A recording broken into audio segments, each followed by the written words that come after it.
Hello, everyone. Welcome back to the Ave Maria Press Professional Development Webinar Series.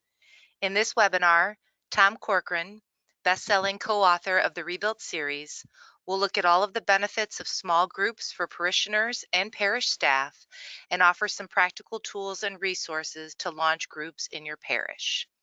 Unfortunately, Father Michael's not able to join us today, but we're definitely in good hands here with Tom. My name is Erin Pierce. I am the Ministry Resources and Special Initiatives Manager at Ave Maria Press. Everyone in the audience is muted today, but you are able to ask questions. Questions can be sent to our presenter using the GoToWebinar tool here, and I'll read as many of those as possible at the end of the presentation today. Our webinars are recorded, and I will send you a link to the recording via email tomorrow. With that, I would like to welcome and introduce our presenter today. Tom Corcoran has served Church of the Nativity in Timonian, Maryland in a variety of roles that give him a unique perspective on parish ministry and leadership. First hired as a youth minister, Corcoran has also served as coordinator of children's ministry and director of small groups. He is lay associate to the pastor and is responsible for weekend message development, strategic planning, and staff development. Corcoran is also the president of Rebuilt, an organization designed to rebuild parishes for growth and health. He is the author of, as I mentioned before, Rebuilt, which narrates the story of Nativity's rebirth, Tools for Rebuilding, Rebuilding Your Message, the Rebuilt Field Guide, Church Money, Seriously God, the Messages series for Advent and Lent, and his newest book, co-authored with Father Michael, Rebuilt Faith. Tom, thanks so much for being with us today. Thanks, Erin, and thanks to everyone for being here as well. And we're glad to be with you. Yeah, absolutely. I'm gonna make you presenter here. All right. And so you can see my screen okay? Yep, I can. Sorry. And now, here we go. Okay, great. Okay, Well, yeah. Go Let you ahead, take Erin. it from here. Go ahead, I'm gonna let you take it from here. Thank you, Erin. Yeah, so I grew up outside of Philadelphia, so I'm still in mourning from the Phillies losing the game last night. So just great to have the opportunity to talk to everyone here. As Erin said, I've worked in the parish here for now actually 26 years, served as a pastoral associate, and have got to see our church grow in incredible ways over the time and all kind of different metrics, from weekend attendance to offertory growth, seeing incredible growth in our offertory and giving, financial support of the parish, again, volunteer ministers. And one of the greatest things, though, has been the joy of building up small groups here at Nativity and the impact it has made. So we've gone from, we started our program from scratch. We had nobody in small groups. I didn't know what a small group program was or a small group ministry was when I started here in the parish. And now we have about 1,800 people that are in small groups in our parish. We're very committed here at Nativity to small groups. So it's great to get to share this with you. Again, along with working in the parish, as Erin mentioned, president of Rebuilt, which is it's a ministry of Nativity, but it's also a separate 501c3 that we have established to help. We say the mission of Rebuilt is to make disciples by helping other parishes make disciples. And that's just at our heart. We want to see other parishes grow and thrive. And so we try to share some of the principles we have learned at Nativity that we think can be applied everywhere and anywhere so that other parishes can see the same health and growth we've experienced here. Continue to work in the parish, so know kind of the day-to-day frustrations, challenges that come from working in a parish. Just one other note about me, and then I'm going to get to Rebuilt and our model. Again, along with that work, I'm married to my wife, Mia. We have 8 kids. So our oldest is a Marine, he's 22, and our youngest is 3. So as I said, our mission at Rebuilt is to make disciples by helping other parishes make disciples. So I'm going to get to small groups in a minute, but just want to let you know where small groups kind of fit in our model and our plan. And that's what we do say about Rebuilt. It's not a program, it's a model that we find works. And we hope that people can learn from our model and then apply it to their parish and in the context of their parish. So we talk about 4 foundations, or as you see in there, strategic anchors that are vital for any healthy, growing church to make disciples. Upper left, you see, we talk about leadership. Everything rises and falls on leadership. So we want to help parishes build, we call a leadership community, or layers of leaders. And that begins with the pastor, of course, but also a core leadership team or strategic team, followed by building up a great staff of leaders, and then volunteer leaders as well. So that's one of the core for us. The second one, if you look in the lower left, is we want to help parishes grow wider. Other way we put this is welcome outsiders. That by that we mean we want to help parishes be attractive to people who become disconnected from Christ and his church, or were never connected in the first place. So we find that growing healthy churches, to grow, they must have a focus on reaching people who become disconnected from Christ and his church, or again, never had a relationship in the first place, by welcoming new people into their community. The third kind of strategic or core anchor we talk at Rebuild is that create an excellent weekend experience. That the Mass is the source and the summit of our faith, and most people are experiencing the Mass on the weekends. That's what we mean by that. The weekend experience is the weekend Mass. We talk about 3 pillars for that: music, message, and ministers. And creating a great weekend experience is the engine that drives a church. And then the upper right, you see, we talk about growing deeper, or shaping a clear discipleship path. So it takes leadership to execute all these things. It takes leadership to create a community that grows wider. We want to grow wider. We want to create an excellent weekend experience. But once we bring people into our community, how do we help them grow deeper? How do we help them become fully devoted followers of Christ? Again, I think all 4 of these things are important to growing as Christ followers and creating a parish that makes disciples. But what we're talking about today, again, is that upper right-hand quadrant one of grow deeper. How do we help people, again, grow deeper in their faith? In other words, how do we shape a clear discipleship path? Once we've got people on the discipleship path, how do we help them navigate that? So at Rebuilt, we talk about 5 steps that we help people take in our parish and nativity, to help people grow. We talk about serving in ministry or missions. Jesus said he did not come to be served, but to serve, but to give his life as a ransom for many. So we want to help people learn to become to serve in the church and beyond. Then we talk about tithing and giving. Jesus said the number one competitor for our hearts is money. He said that 2,000 years ago in a largely agrarian society. So how much more is it true today that money is a great obstacle to us falling in love with deeper love with God? And so we want to help people learn to give and grow in generosity. We talk about engaging in Christian community, and this is where we're going to talk about small groups in just a moment. Then we talk about practicing prayer and sacraments. That's a obvious one. Anyone who's going to grow as a follower of Christ is going to learn to pray. And then sharing your faith, and by that we mean sharing our faith with people who are disconnected from Christ and his church, and letting them know and trying to draw them into the life of the church. So that's just the kind of a little bit overview of the Rebuilt model. But as I said, obviously today you joined because you want to help people engage in Christian community. And that's what small groups are. They are our strategy for helping people really experience Christian community in the church. And so I want to talk today about the benefits of small groups. And this can be very helpful to you if you're trying to get some other people on board. Maybe you're trying to build a small group program at your parish and start one or launch one. Hopefully this gives you some language to bring people on board, to share the vision of why small groups matter.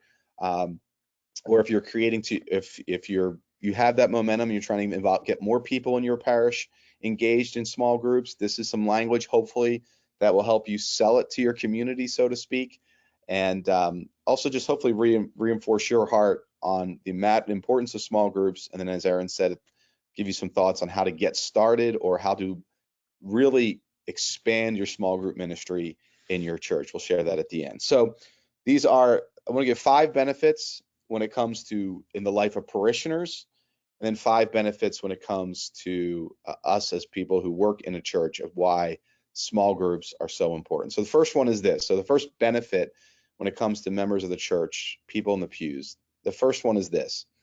Um, sorry, is it provides pastoral care, right? This is the best way to provide pastoral care for the members of our church or for the people in our church to know, to be known, loved, and cared for is in a small group. That's what we say about small groups. They're a place for you to be known, loved, and cared for. It's an opportunity for us to support one another. Galatians says this, bear one another's burdens. Bear one another's burdens. Well, right, it's impossible in a larger church for people to know about each other's burdens. And when you come to mass on Sunday and there are a couple hundred people there, right, it's impossible to know what people's burdens are. In a small group, it's an opportunity for us to help share those burdens. Um, and let me just say what we mean by small group. We mean a small group is a small faith sharing community. It's about 6 to 12 people. So in that context, you can bear one another's burdens. And we have just seen this happen over and over again at our church. One example that is so often was not too long ago. We had a family member in our church lose a 22-year-old child. Right, so you can imagine the heartache of that.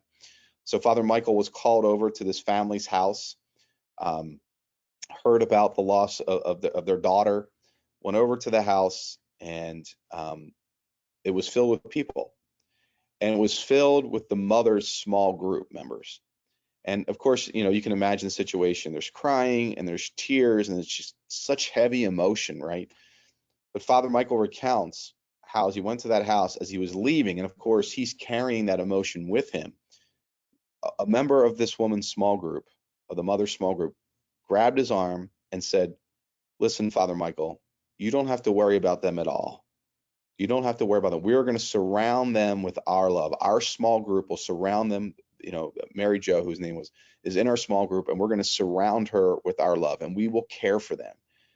So it is a way in which we can bear one another's burdens, whether those burdens are, again, the loss of a loved one, the loss of a job, just going through a difficult trial in marriage, whatever way. Small groups are the way we can provide that the church cares for one another. It's our way of pastoral care. Number two, we say this, in small groups, we can make friends in faith. You know, peer pressure is not a middle school thing. Like we talk about peer pressure as a middle school thing, a high school thing, but peer pressure is not a teenage thing. It's a human thing. And we will be affected by the people who are our friends, by the people we spend time with. It's been said you'll be the same person you are in five as you are right now in 5 years, minus the books you read and the friends you make, the relationships you make. And so we want to leverage the fact in small groups that we've been made for relationships, that relationships do impact us, that the people that are our friends will influence us and sometimes to determine the outcome of our lives. We want to leverage that principle for the good of people so they grow as disciples of Jesus Christ. So we want to, small groups is our strategy, is the environment where we help people make friends in faith, friends who are going to help bring them closer to Jesus Christ.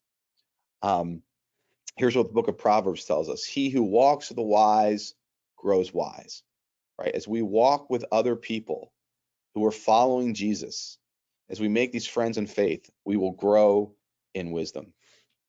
Number three, third benefit for the people in your pews about getting into a small group. They are a place where we can encourage one another in faith. This is perhaps my favorite reason for small groups. I love what St. Paul said in the book of Romans. He writes to the Romans and he says this, for I long to see you, that I may share with you some spiritual gift. That is, that you may be strengthened, that as you and I may be mutually encouraged by one another's faith, yours and mine. Now, think about this. This is written by St. Paul to the Romans. Little typo there. Written to the Romans. He says, I long to see you that we might be mutually encouraged by each other's faith. Now, Paul was a spiritual giant, right? I mean, first of all, I mean, he wrote half the New Testament. Here was a scholar who could argue philosophy with the greatest philosophical minds of his time. He does that on Mars Hill.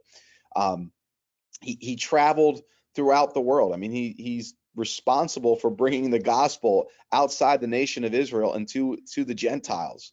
He was whipped, he was beaten, he was stoned, he was shipwrecked, all for the sake of the gospel. I mean, so spiritual giant is Paul. And yet, look what he writes. He says, I can't wait to see you guys because I want to be encouraged. And I also want to learn from your faith, right? And you're going to learn from my faith, but I'm going to learn from yours. And this is what small groups do. They give us they create an environment where the people in your pews can be mutually encouraged in one another's faith. And here's what we like to remind people that no matter how mature you are in faith, no matter how long you've been a Christ follower or how many years you've been going to Mass, you can be learning from other people. They have something to teach you about God. They have some experience of God that you have not had. And in fact, I can maybe think maybe in heaven we will be there learning for eternity about faith and the relationship all the saints in heaven have had with God. Now, here's the other thing we like to remind people in our pews: no matter how short a time you've been engaged in your faith, you have something to teach others, right? And in fact, if you can get people together, somebody who's been in their faith for a long time and somebody who's just new to faith or excited about faith, their new excitement and energy about faith will rejuvenate the people who've been in their faith for a long time. So groups are an incredible place where we create an environment where people can be mutually encouraged by one another's faith. So small groups do that. I think we're on number 4 here. We talk about how small groups are relationships that support our other relationships.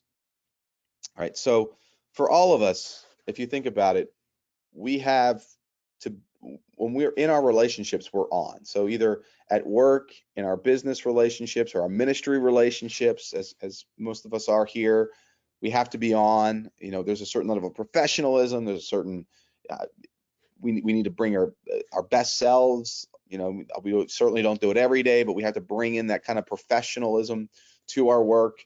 At home, even when we go home, I know if you're a parent like me, you still need to parent your kids. You're still on that relationship, even in a spousal relationship where we're supporting one another. We have to be on. But when it comes to small groups, we say the only real commitment is to just be for each other. Right. So if someone brings in a work problem, the people in their small group, they don't have to worry about all they can in that moment. They just need to be for that person and help them figure out the best way to follow Jesus in that moment. There's no dog in that, they don't have a dog in that fight, or they don't have any, there's nothing they don't really care how it goes, again, except for to support the person in that relationship and in that situation, to support their member of their small group. And again, when we get into relationships, it gets muddled, it gets messy, but people in our small group can give us some perspective on that. And they can remind us about, the golden rule to love your neighbor, to treat others as you would have them treat you, and to love their neighbor as themselves, that we can support them in the relationships and we don't really need anything back from the people in our small group. So we say they're really key places where small groups are relationships that support other relationships. And again, for people in our pews, they might be thinking, well, I don't want to get a small group. I don't need any more friends. I don't need any more relationships. And we would like to say, no, these are some relationships that will help you in your other relationships. I don't have a scripture verse for that one, but I like that one. Actually I do. Hebrews, I'm sorry. Here's what Hebrews says. We must consider how to rouse one another to love and good works. We should not stay away from our assembly, as is the custom of some, but encourage one another. And this all the more as you see the day drawing near. All right, so again, Hebrews is reminding us We come together in community to rouse one another to good works, to love the people around us. And then finally, the fifth benefit to the people in our pews, the parishioners, they relieve the loneliness of modern life. We are in a pandemic of loneliness. All the studies show, all the research shows that we are one of the loneliest cultures in history. We are a very lonely culture. People feel very alone. And we know what Genesis 2:18 says. So if you think, go back the book of Genesis in 2:18 in the beginning of Genesis. So in Genesis, God makes the whole world. He creates this incredible environment for Adam, for the first man. He gives him a perfect job, he puts him in Eden. And as God is creating the world in Genesis, he looks at what he's created and says, it is good, it is good, it is good. But in Genesis 2:18, we come to this surprising statement. God says it is not good for the man to be alone.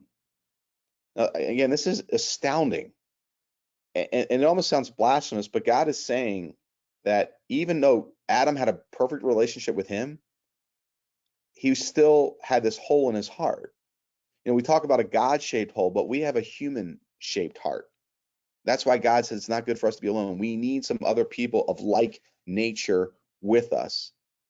So God says it's not good for man to be alone. And then he creates all these animals, and he brings all the animals to Adam, and he asks him to name the animals. But then Genesis tells us, but none of them was a suitable partner. And we kind of want to say, well, didn't God know there would be no suitable partner in the animals? And of course, God knew, but Adam didn't. And then God casts his sleep over Adam, and he takes out a rib and he forms woman. And then when Adam sees Eve, he says, ah, this alas is bone of my bone and flesh of my flesh. In other words, I'm not alone in my nature anymore. Right? And this is what we have found in small groups, especially for, when I've led men's small groups and been in men's small groups. It's amazing to me just after a few meetings that guys will be like, ah, I didn't know I needed this. I didn't know how much I was carrying my burdens all by myself. I didn't know how much I just needed to be with a bunch of other guys that were trying to grow in their faith, that were trying to be better men, better husbands. I didn't know I need this. So small groups, they relieve the loneliness of modern life. Here's what C.S. Lewis wrote in The Four Loves. As soon as we are fully conscious, we discover our loneliness. We need others physically, emotionally, intellectually. We require the other if we are to know anything, even ourselves. That's in The Four Loves. So that's some of the benefits to parishioners. I have 5 benefits for our parish staff and for members of us on our staff. I'm going to go a little bit quicker through these. Number one is for those of us working in a parish, why do we want to start small groups? And of course, one part would be because we want to help our members. We love our members, but and then this is that first one. It provides greater pastoral care. Right. So as we said, and the first one is it provides pastoral care, but it provides greater pastoral care than we could ever do on our own. And some people, again, if you are working in a church, you might have a very tender heart, a merciful heart, a compassionate heart for people, and you like to care for people. But if you invest all your energy and you just doing it alone, you're never going to be able to care for people in the same way as if you build up a small group ministry in your parish, in your community. The reality is that the clergy and even staff, we cannot provide all the care our members need. Again, going back to that family that lost a child, that lost a 22-year-old daughter, there was no way Father Michael could have provided the care for that family of providing meals and being there available for phone calls and texting to see how you're doing. He just couldn't do it, and nor could all our staff. But a small group could. So if you have a heart to provide pastoral care for your community, building up a small group ministry is absolutely vital. And it also then helps relieve the burden of staff so they don't have to do that as much. And again, it'll improve the quality and the quantity of pastoral care. Small groups will improve the quality and the quantity of pastoral care in your parish. Number 2, it builds connection and unity in the church. I mean, we live in an age and a time where connection to the parish and connection to the church is decreasing. It's getting, there's less of a connection. People don't feel the need to go to church anymore out of obligation. It certainly, our culture does not promote church attendance and engagement in a faith community. And so as all these things are falling apart, right, what's going to keep people connected to our parish? Relationships. Relationships and connection, and knowing they belong to one another, and that they're known, loved, and cared for, and that they need to know, love, and care for others. So it will build connection in our community church, and also in your small groups. When small groups are run well, they build unity in the church. They build a sense, again, that we come along together because we're trying to grow as Christ followers, as disciples of Jesus Christ. So again, a time when, again, the church is less sticky to people and more people are walking away, it's vital that we build a small group ministry. Number three, this leads to financial support. And it's just very interesting. We have found that people who are in a small group support the parish more financially. In fact, Brandon on our team kind of ran a report in which he compared and contrasted people in a small group and people not in a small group. And people who are in a small group, if you were in a small group, you were likely to give 2 times to the parish, actually more than that. I think it was 2.1 times what you gave if you were not in a small group. So again, small groups all lead to engagement and being involved in the life of the parish, giving more of people's hearts, giving more of their heart to God and more to the church.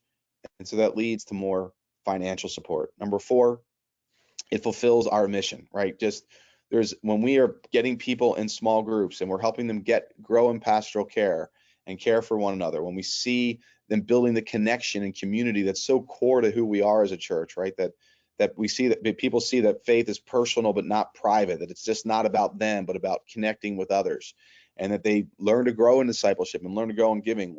It's fulfilling to us that we see we're fulfilling the mission given to us by Christ, that we are making disciples. And again, our members will not grow in their faith. They will not become fully devoted followers of Christ without leveraging relationships. We've been made for relationship. We've been made in relationship with God and relationship with one another. And without the relationships that come in some strategic way and that we have found come from small groups, we're not making disciples. And then finally, small groups can be a game changer in your church. They just help create a momentum and create community in a way nothing else can. And as you get people into small groups, and if they're well directed, it will help them buy into the vision and mission of the parish, and help them get them on board what you are doing. We have found this over and over and over again. So those are some of the benefits. Again, 5 benefits for the people in your pews, 5 benefits for you as a parish leader about why you want to do small groups. So a little bit on the how and how to get started, and really just sharing from our experience on how to get started. Let me go back here, because they were a game changer for us. And so we got started in small groups, quite honestly, because we just were aping or imitating some of the big healthy churches we saw that had small groups. And we began by just a few small groups. We made it with 3 small groups at one point. Later, we had a program in which we got 50 people in the small groups. We had 5 small groups growing.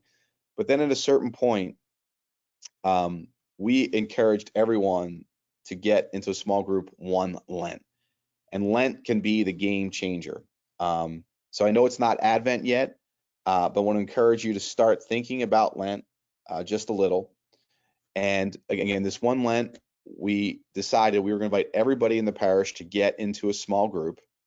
We challenged everybody, and we challenged everyone to get in a small group, and we said we would give them a free book if they did. And at the time, the book was Purpose Driven Life, written by Rick Warren. And we were able in this one Lent to go from about 50 people in a small group to get 1,000 people to try a small group for one Lent. Now, not everybody stayed with it. Probably about half the people, about 500 people, continued in small groups. But that's what launched our small group ministry. And again, it changed the trajectory of the parish, and again, established a small group program that we're still enjoying this day. As I mentioned in the beginning, we have about 1,900 people in small groups, 1,900 people in small groups. So the reason for that, I say that, I know, again, it's not Lent, but or it's not even Advent yet, but we want you to start thinking a little bit Lent and maybe consider launching a small group program this Lent. And one of the things we've come out with is this book called Rebuilt Faith. You can see behind me as well. And we're releasing it because our heart really is that it will help you as a parish leader get people on the discipleship path and get people into small groups that will help move them from consumers to contributors. Again, it's been inspired by our own experience that, again, the 1 year we did Purpose Driven Life, and it helped us start small groups in our parish. Again, we went from 50 people to about 500 people in small groups. So we, 1,000 people tried it for Lent, 500 people stayed with it. It launched our small group ministry and transformed our parish. And so this is our heart. We're praying that the same thing would happen in parishes across the country, that parishes would be transformed and get people in a small group and get people into the discipleship path as they read our book, and get members of the parish to read the book. So we have some resources available with this. We have the book itself. The book is a 40-day devotional, so laid out over 6 weeks. So each week focuses on a topic. The first week is all about Jesus and helping people to come to know the person of Jesus Christ all over again, or in a fresh way. Then we go through those steps of discipleship, like I talked about earlier. So serving, tithing and giving, engaging in a small group or engaging in Christian community, and about the importance of really being a member of a parish, practicing prayer and sacraments, and then sharing your faith. Along with the book, we have homily transcripts for Lent that you can take and adapt and use however you want to use them, that line up with the liturgical readings for Lent this year, for what year are we going to be in? Year C, right? No, year B. We're in year A. Yeah, we'll be in year B next year. Sorry, I remember that. I promise you, they do line up. And then we have small group videos that we've created. You can just hit play and give them to small group leaders. And here's the biggest thing we have we have a campaign kit that'll help you launch small groups in your parish. It's a step-by-step guide and strategy to help you run the campaign, all again for the purposes of running small groups. So just want to let you know about that resource again.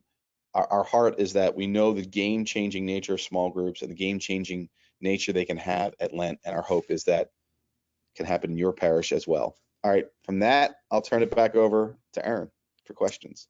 Yes, wonderful. Thank you so much, Tom. We'll give you a second to catch your breath, have a sip of water. And during that time, I invite all of you to submit a question to Tom. What is a question that you've always had about parish life, parish engagement, small groups? This is your time to ask. And we already have a question, so I'll just go ahead and get started. Couple of questions. How do you start a small group? By day and time? How often do they meet? Are they groups of just men, women, or mixed? Or does it depend on the group? Great questions. All right, so let me try. There's a bunch of questions there. So yeah, I mean, how do you get started? I mean, I think in a parish, you do meet by affinity. So we do men's groups, women's groups, married couples groups, and mixed adults. That's sort of those four categories. One of the things in starting a small group is people want the very niche. You don't want to do that. You want to keep those kind of large categories. And I think, just to get started is in a parish, just in the beginning, is to ask a few people if they'd be interested in doing a group together. And if they're willing to do a group together, and give it a period of time, maybe 6 months to 9 months to a year.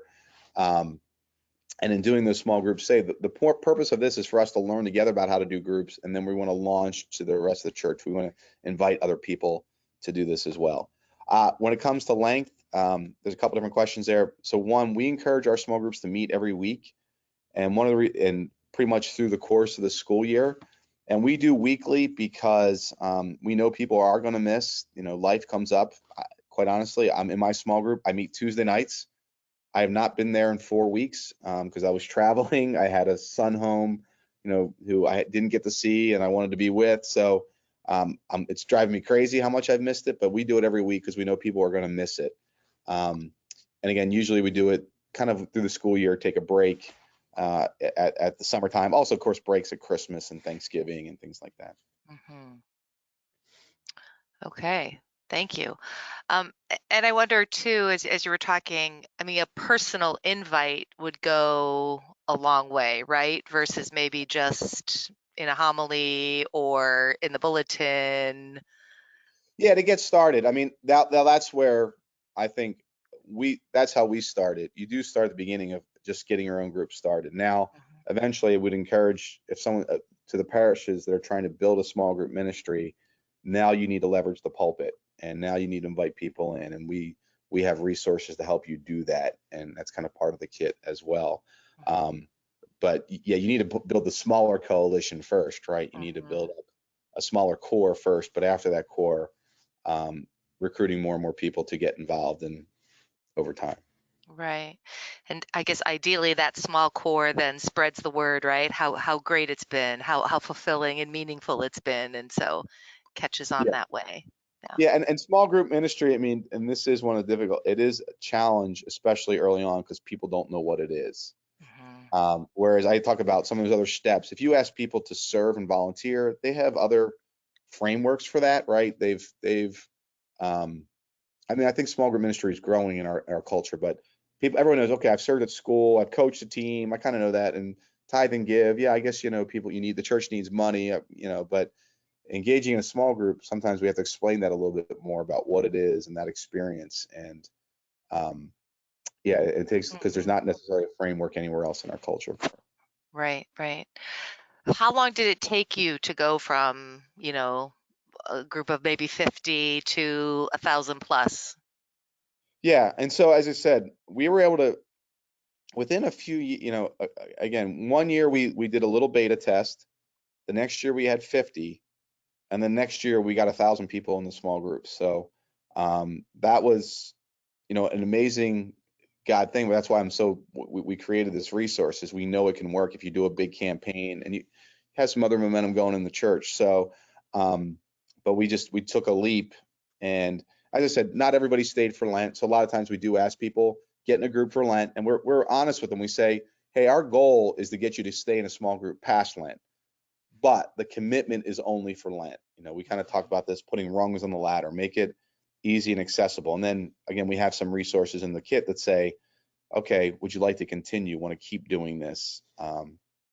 So, but we were able to scale pretty quickly, and I do think within a few years, a parish can build pretty quickly. Again, if they have a commitment to groups. We talk about being a church of small groups and not just with small groups. So of small groups means our commitment to getting people into groups, eliminating things that keep people from getting in groups, and then of small groups, it means a commitment to groups. With small groups, yeah, we try it. So, but if you can become a church of small groups, you can scale pretty quickly. Yeah. Would you ever have a teen parent group? Sure. That would be interesting.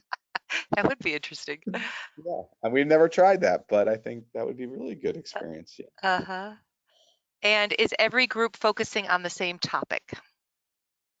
Yeah, and that's a little bit obviously in a limited presentation. I can't get into all the stuff with small groups.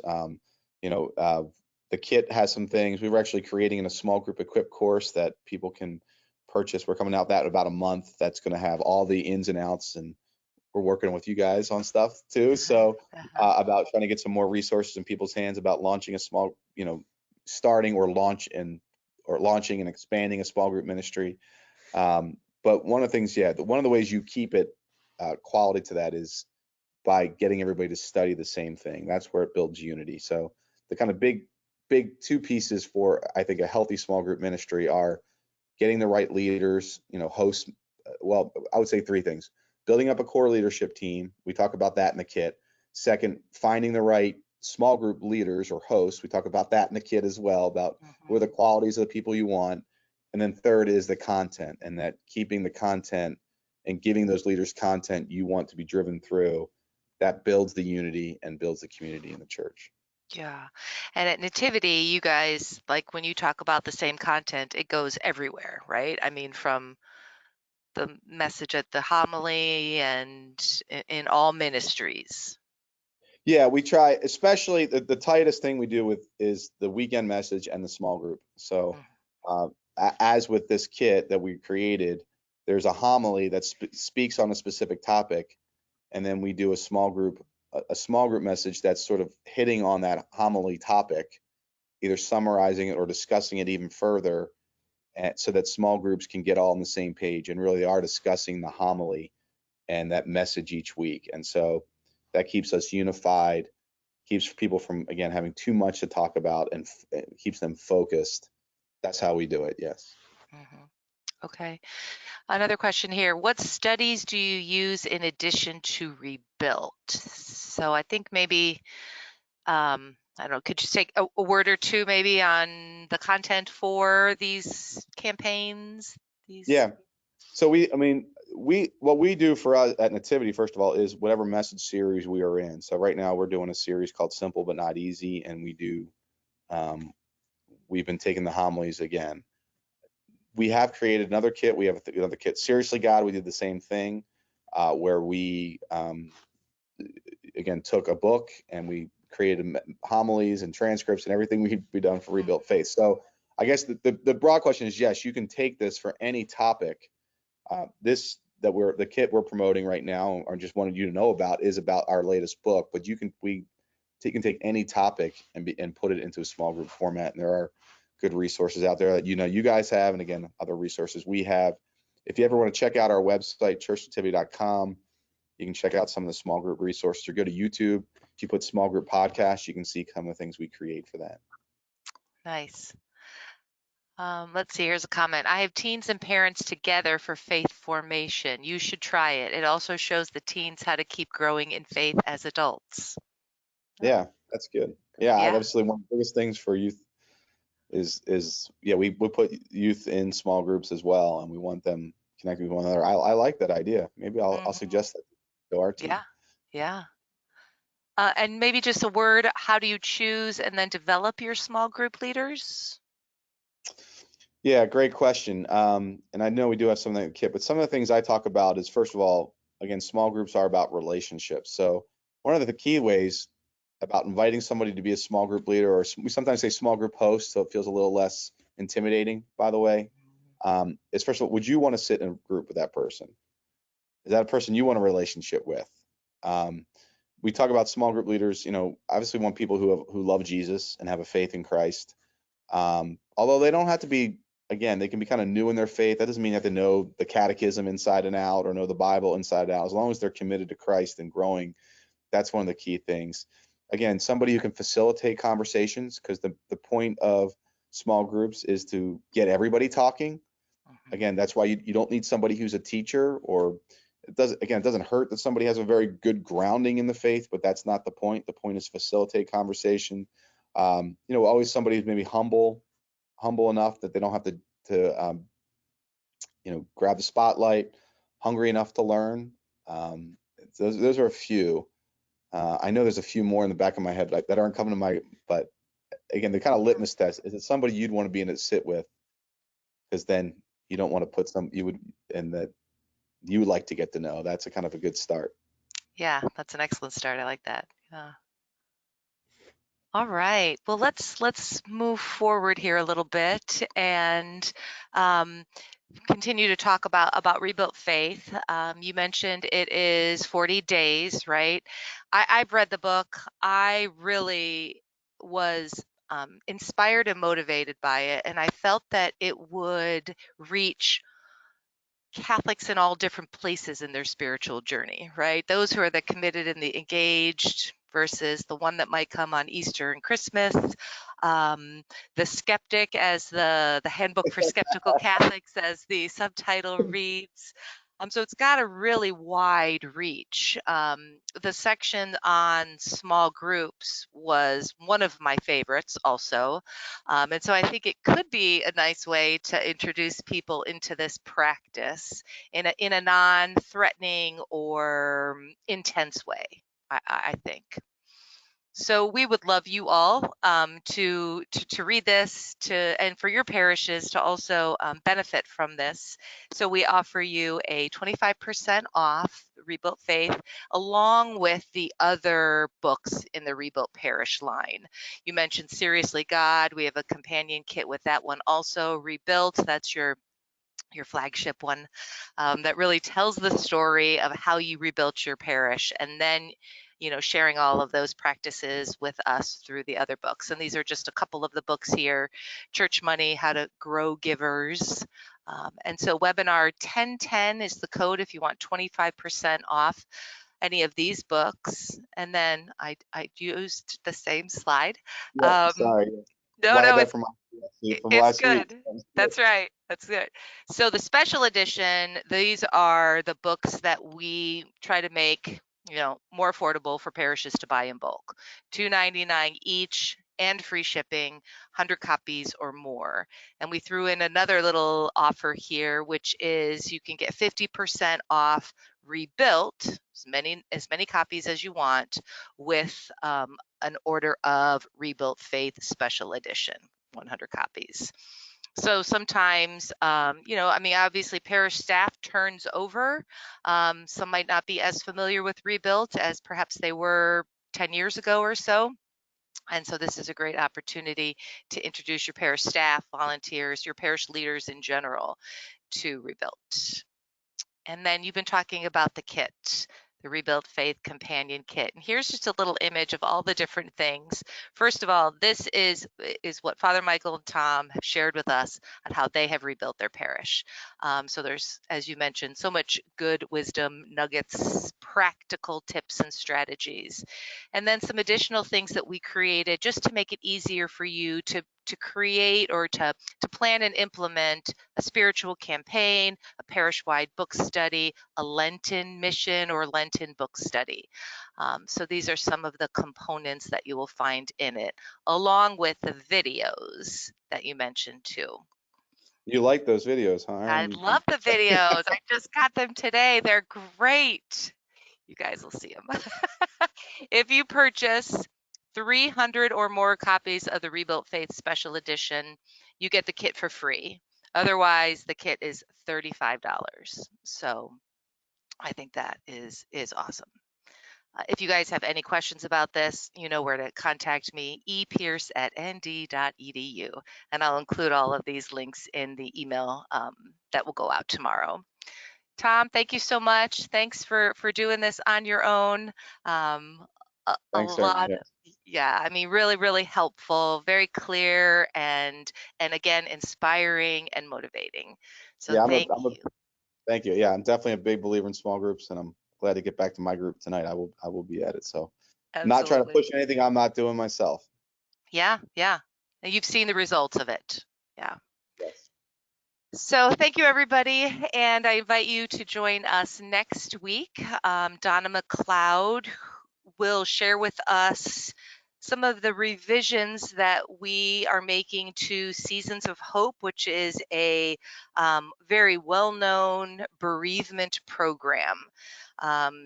And she's going to talk about some of the changes as well as a facilitator enrichment series also that we will be doing within our webinar series this fall and winter. So sign up, join us. Can't wait to see you. All right, everybody. Thank you so much. Have a great day. Tom, see you. Say hello to Father Michael for us, and we'll Uh, see you all next week. Bye-bye. Thanks, Aaron. Thanks again.